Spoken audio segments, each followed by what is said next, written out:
everyone. Welcome back to the Personal Growth Talks podcast. I'm Jason, your host, and today we're diving into a topic that touches all of us: how to find real happiness. Whether you're feeling stuck or just want to bring more joy into your life, this episode is for you. And I'm Sarah, your co-host. We're excited to explore this topic because, let's be honest, happiness can feel like a mystery sometimes. What really makes us happy? Is it success, relationships, or something else entirely? We'll be breaking it all down in a way that's easy to understand and apply. Exactly.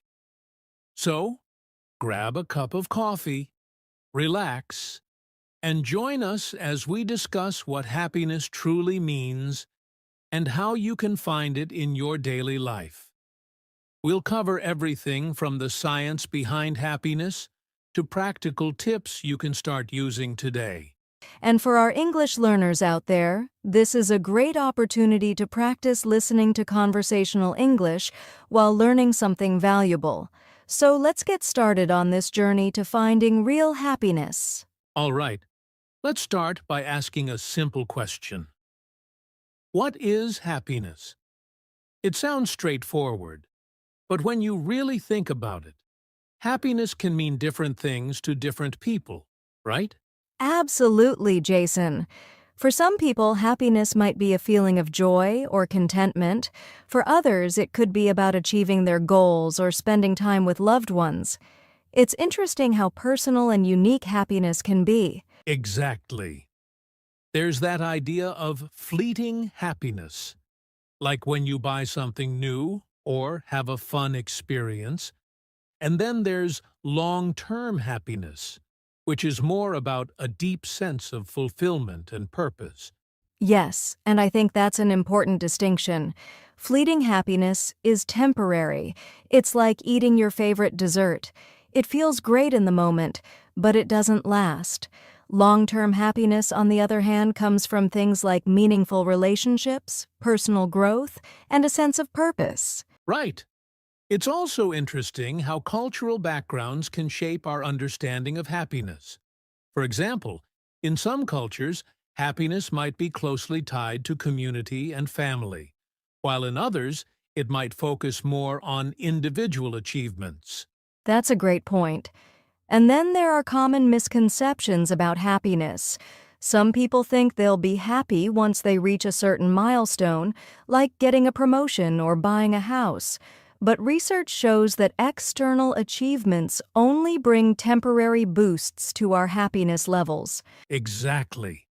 It's like that saying, happiness is a journey, not a destination. If we're always waiting for something to make us happy, we might miss out on the little things that bring joy every day. So true, Jason. And that's why it's so important to understand what happiness really means for you. Once you define it, you can start working towards it in a way that's more sustainable and fulfilling. Well said, Sarah. So, to sum up, happiness isn't just about the highs of life. It's about finding balance, meaning, and joy in everyday moments. In the next segment, we'll look at the science behind happiness and what researchers have discovered about how we can cultivate it. Stay with us. There's so much more to uncover about finding real happiness. Welcome back. In this segment, we're diving into the science of happiness. Sarah, it's fascinating how much research has been done in this area, isn't it? It really is, Jason. One of the most interesting things I've learned is that happiness isn't just about luck or external circumstances. There's actually a lot of science behind it, especially in the field of positive psychology. Right. Positive psychology focuses on what makes life worth living, and it's shown that happiness is influenced by a combination of factors. So, let's talk about a few key findings. For starters, did you know that about 50% of our happiness is determined by genetics? I did. It's called the happiness set point. This means that some people are naturally predisposed to feel happier than others. But don't worry if you weren't born with a high set point. There's still a lot you can do to improve your happiness. Exactly. That's where the other 50% comes in. Researchers say that about 10% of our happiness comes from life circumstances, like our job, income, or where we live. The remaining 40% is influenced by our intentional activities, things we do to boost our mood and well-being. That's so empowering. It means that while we can't control everything, we have a significant amount of control over our happiness through our actions and mindset. Things like practicing gratitude, nurturing relationships, and finding meaning in life can really make a difference. Absolutely. One study that really stands out is the Harvard Study of Adult Development. It followed participants for over 80 years and found that the quality of our relationships is one of the strongest predictors of happiness and health. It's not about the number of friends you have, but how deep and supportive those relationships are. That's incredible, and it ties into another key point: gratitude. Studies have shown that regularly practicing gratitude can increase happiness levels. Even simple things like keeping a gratitude journal or reflecting on positive moments in your day can have a big impact. Yes, and let's not forget about mindfulness. Research shows that being present and fully engaged in the moment can reduce stress and increase happiness. Mindfulness practices, like meditation, can help train your brain to focus on the present rather than worrying about the past or future. That's such a powerful tool. And it's amazing how small changes, like being more mindful or expressing gratitude, can rewire our brains over time. It just goes to show that happiness isn't just a feeling. It's something we can actively cultivate. Absolutely. So, to wrap up this segment, the science of happiness tells us that while some factors are out of our control, a lot depends on the choices we make and the habits we build. In the next segment, we'll get into some practical tips that you can start using today to boost your happiness. Stay tuned. We're just getting started on how to find real happiness. Welcome back, everyone. Now that we've explored what happiness is and the science behind it, let's get into some practical tips for finding real happiness. Sarah, where should we start? Let's start with something simple but powerful: practicing gratitude. One of the easiest ways to boost your happiness is to focus on what you're thankful for. You can keep a gratitude journal where you write down a few things you're grateful for each day. It shifts your mindset from focusing on what's lacking to appreciating what you have. That's a great one. And it doesn't have to take much time. Even just a few minutes a day can make a big difference. Another tip is mindfulness and meditation. We touched on this earlier, but being present and aware can help reduce stress and increase overall happiness. There are lots of apps and resources that offer guided meditations to help you get started. Exactly. And speaking of reducing stress, exercise is another fantastic way to boost your mood. Physical activity releases endorphins, which are natural mood lifters.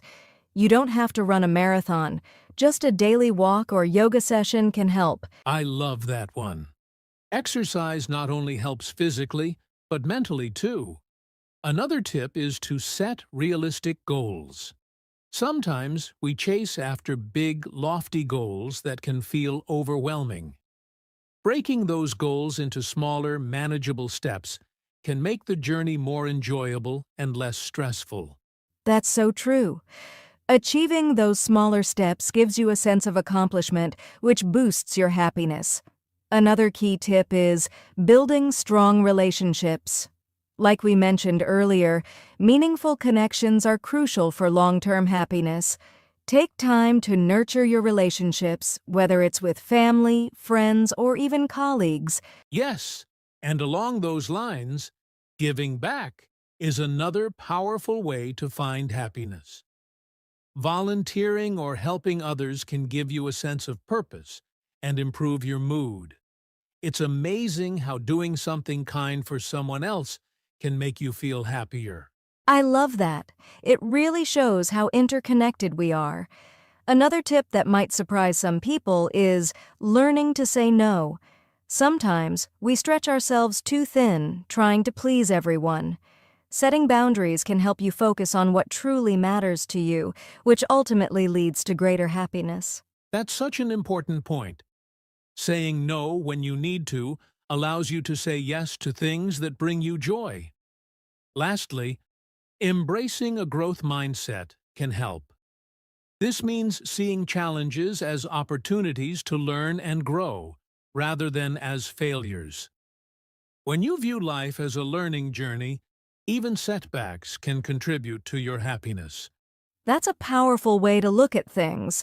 So, to sum up, there are many ways to cultivate happiness: gratitude, mindfulness, exercise, strong relationships, giving back, setting boundaries, and adopting a growth mindset. It's all about finding what works best for you and making it a regular part of your life. Exactly! And remember, happiness is a journey. It's about making small, consistent changes that add up over time. In the next segment, we'll talk about some common barriers to happiness and how to overcome them. Stay with us. We'll be right back with more insights on how to find real happiness. Welcome back! In this segment, we're going to talk about some of the common barriers to happiness and how we can overcome them. Sarah, what's one of the biggest obstacles you think people face when it comes to finding happiness? I think one of the biggest barriers is stress. Whether it's work, family, or financial worries, stress can weigh heavily on us and make it hard to feel happy. Managing stress is key to improving overall well-being. That's a great point. Chronic stress can really take a toll on our mental and physical health. Practicing stress management techniques like deep breathing, exercise, or even taking a break can help reduce its impact. Another major barrier is the comparison trap. With social media, it's so easy to compare ourselves to others. We see the highlight reels of other people's lives and feel like we're not measuring up. This can lead to feelings of inadequacy and unhappiness. Yes, comparison is definitely a happiness killer. One way to combat this is to remind yourself that what you see online is often curated. It's not the full picture. Focus on your own journey and what makes you happy, rather than what others are doing. Exactly. Another barrier is negative self-talk. Sometimes we're our own worst critics. That inner voice that says, "I'm not good enough," or "I'll never succeed," can really hold us back from feeling happy. Negative self-talk is tough, but it's something we can work on. Try to become aware of those thoughts and challenge them. Replace them with more positive, affirming statements. It takes practice, but it can make a big difference over time. Another obstacle I see a lot is materialism. Many people believe that having more things, like a bigger house or a fancy car, will make them happy. But studies show that once our basic needs are met, more stuff doesn't necessarily lead to more happiness. That's so true. Focusing on experiences and relationships often brings more lasting happiness than material possessions. Instead of buying things, try investing in activities that bring joy, like spending time with loved ones or pursuing a hobby. And let's not forget about lack of purpose. When people don't have a sense of direction or meaning in their lives, it can be hard to feel truly happy. Finding something that gives you a sense of purpose, whether it's your job, a volunteer opportunity, or a personal project, can make a big difference. Absolutely. Purpose gives us a reason to get up in the morning. So, to recap, some common barriers to happiness include stress, comparison, negative self-talk, materialism, and lack of purpose. By addressing these obstacles, we can clear the path to a happier, more fulfilling life. That's right. In the next segment, we'll answer some questions from our listeners and share more insights on how to find real happiness. Stay tuned. Welcome back. Now it's time for our Q&A session, where we'll answer some of the most common questions about finding happiness. Sarah, what's our first question? Our first question comes from a listener named Emily. She asks, I've been feeling stuck lately, and I'm not sure how to get out of this rut. What are some small steps I can take to feel happier? Great question, Emily. Feeling stuck is something we all experience from time to time. One small step you can take is to change your routine. Sometimes, doing the same thing every day can lead to feeling stagnant. Try a new activity, like a hobby or a class, to break out of that rut. Our first question comes from a listener named Emily. She asks, I've been feeling stuck lately, and I'm not sure how to get out of this rut. What are some small steps I can take to feel happier? Absolutely. Let's move on to the next question.